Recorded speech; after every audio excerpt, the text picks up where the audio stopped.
بابا جانی مجھے سیب کھانے ہیں۔ چاچا لیاقت مجھے سیب توڑنے نہیں دیتا۔ وہ کہتا ہے چل نکل یہاں سے، تیرے باپ کا باغ نہیں۔ مجھے نہیں پتا، مجھے بھی سیب کھانے ہیں۔ مٹی اور بنا دروازے کے گھر میں 10 سالہ بچی روتی ہوئی اور تقریباً بھاگتی ہوئی اندر داخل ہوئی۔ کندھے سے لٹکتا کئی پیوند لگا پرانے کپڑے کا تھیلا نما بستہ کچے صحن میں ہی پھینک دیا۔ اکلوتے کمرے میں چارپائی پر بیٹھے عمر دین کی قمیض کا دامن پکڑ کر کھینچا اور ضد کرنے لگی، بس اتنی سی بات، میں کل ہی اپنی سونی ابیہا کو سیب لا دوں گا۔ اٹھو، آؤ مل کر کھانا کھا لیں۔ نیک وقتے 2 روٹیاں اور بنا دے۔ عمر دین نے لقمہ رکھ کر ضد کرتی بیٹی کو منایا اور وہ اپنی سہیلیوں کو بتانے باہر بھاگ گئی۔ آپ پریشان نہ ہوں، ابیہا ابھی ناسمجھ اور معصوم ہے، آج کھیل کے آئے تو میں اس کو سمجھا دوں گی۔ عمر دین نے بیوی کی طرف دیکھا اور اس کی طرف سے کی جانے والی حوصلہ افزائی پر مسکرا دیا۔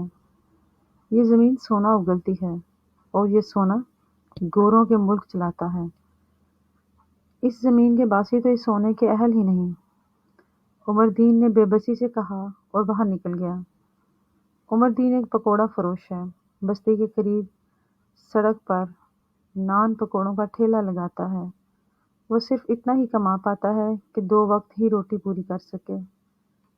ابیہا اس کی اکلوتی اولاد ہے۔ اپنی بیٹی کو وہ ہر صورت پڑھانا چاہتا ہے۔ وہ سرکاری اسکول میں جاتی ہے اور راستے میں سیبوں کا باغ پڑتا ہے۔ یہ باغ بستی کے پچھلی طرف ہے۔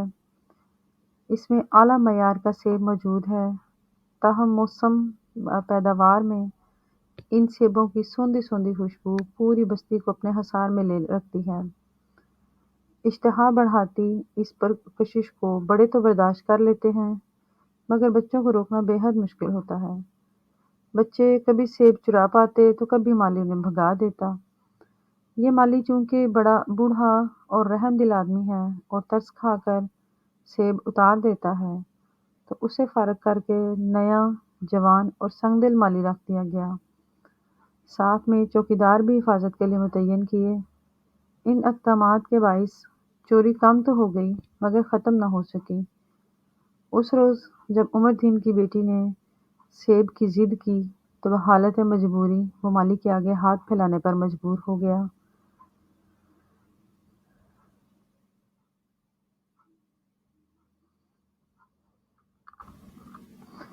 بھائی، ایک سیب تو اتار دو، آپ مجھے 100 روپے دیں، میں آپ کو توڑ کے لا دیتا ہوں۔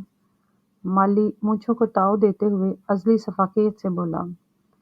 بھائی، اتنا بڑا باغ ہے، اگر ایک سیب کسی غریب کو دے دو گے تو کچھ فرق نہیں پڑے گا، خدا تمہارا بھلا کرے گا۔ او غریبو، مالکوں نے یہ سیب اتارنے اور توڑنے سے منع کیا ہے، یہ اعلیٰ قسم کا سیب ہے، تم جیسے غریبوں کے لیے نہیں بلکہ امیر ملکوں کے امیر لوگوں کے لیے اگائے جاتے ہیں۔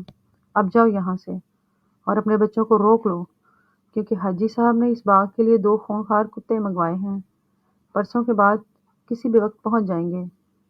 عمر دین خالی ہاتھ لوٹ آیا۔ اگلے دن اسکول سے واپسی پر والدین کے منع کرنے کے باوجود ابیہا باغ کی طرف نکل گئی اور اسے جھاڑی کے پاس پڑا سیب مل گیا۔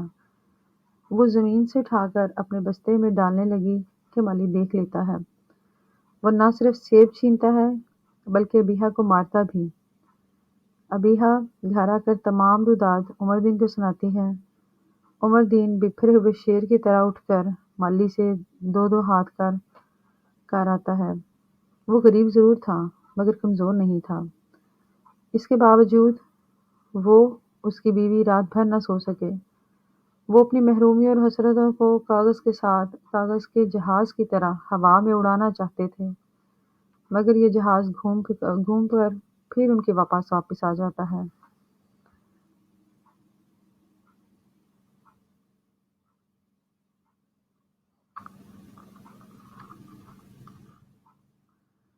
مالی کی دھمکی سے اس کے خون میں ابال آ گیا ہے اور بے تحاشا گالم گلوچ بکتا رہا۔ اگلی صبح عمر دین پھر سے پکوڑوں کا ٹھیلا لیے کسی گاہک کا منتظر تھا۔ ایک طرف اسے مالی پر غصہ آ رہا تھا اور دوسری طرف احساس محرومی تن بدن میں آگ لگائی جا رہی تھی۔ کیا تھا اگر وہ ایک سیب لے جانے دیتا؟ زمین پر پڑا، ویسے بھی خراب ہو جاتا۔ وہ مالی سے جھگڑا بھی کر آیا تھا۔ صد افسوس، غریب کی سنتا کون ہے؟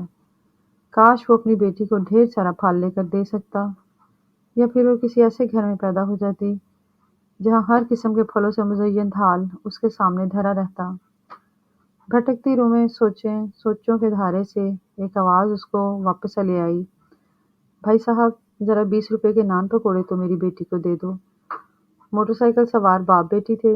اس کی بیٹی بھی ابیہا کی طرح لگی۔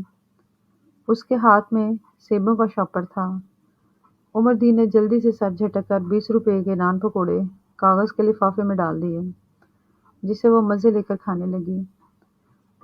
موٹر سائیکل سوار نے عمر دین کے پیسے تھما دیے۔ آنن فانن موٹر سائیکل یہ جا وہ جا۔ اگلے ہی لمحے وہ موٹر سائیکل ٹرک سے ٹکرا گئی۔ موٹر سائیکل دور جا گری۔ باپ کسی پتنگے کی طرح کئی میٹر دور جا گرا اور بچی موٹر سائیکل کے قریب سر کے بل گری۔ عمر دین بدحواس باپ کی طرح دوڑا۔ وہ تو پہلے ہی مر چکا تھا۔ پھر بیٹی کے پاس آیا تو دوسری نگاہ بکھرے ہوئے سیبوں پر پڑی۔ حادثے کی وجہ سے سیب بھی بکھر گئے تھے۔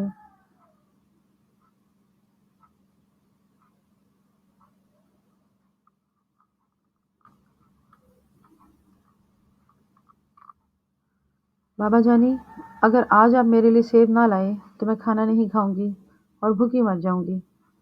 اور فیصلہ ہو گیا۔ وہ جلدی سے سیب لفافے میں ڈالنے لگا، مبادا لوگ اکٹھے ہو جائیں اور اس کے ہاتھ کچھ نہ آئے۔ جیسے ہی عمر دین سیب لے کے مڑا تو نیم بے ہوش لڑکی نے بند آنکھوں کے پردے کو ہلکی سی جنبش دی اور پائنچا پکڑ لیا۔ ہلکی سی گرفت کے ساتھ وہ ہلکا سا بڑبڑائی، بابا جانی۔ بابا آنکھوں میں امید زندگی لیے اکھڑتی سانس، خون آلود وجود شاید مدد مانگ رہا تھا۔ میں ابھی آیا بیٹی۔ پھر زمین و آسمان اور دھرتی کا ہر تماشبین خون کے آنسو رویا۔ سیبوں کا وزن انسانیت کے وزن پر حاوی ہوا۔ عمر دین تقریباً بھاگتے ہوئے گھر چلا آیا۔ ابیہا، ابیہا کہتے وہ مٹی کے گھروندے میں داخل ہوا۔ یہ دیکھ، میں تیرے لیے ایک نہیں پورے 4 سیب لایا ہوں۔ اور شاپر چارپائی پر لیٹے ابیہا کے سرہانے رکھ دیا۔ تبھی اسے احساس ہوا کہ ابیہا تو بری طرح سے زخمی ہے۔ سر پر بندھی پٹی نے حواس باختہ کر دیا۔ پینو، اس کو کیا ہوا؟ دل بے قرار نے پوچھا۔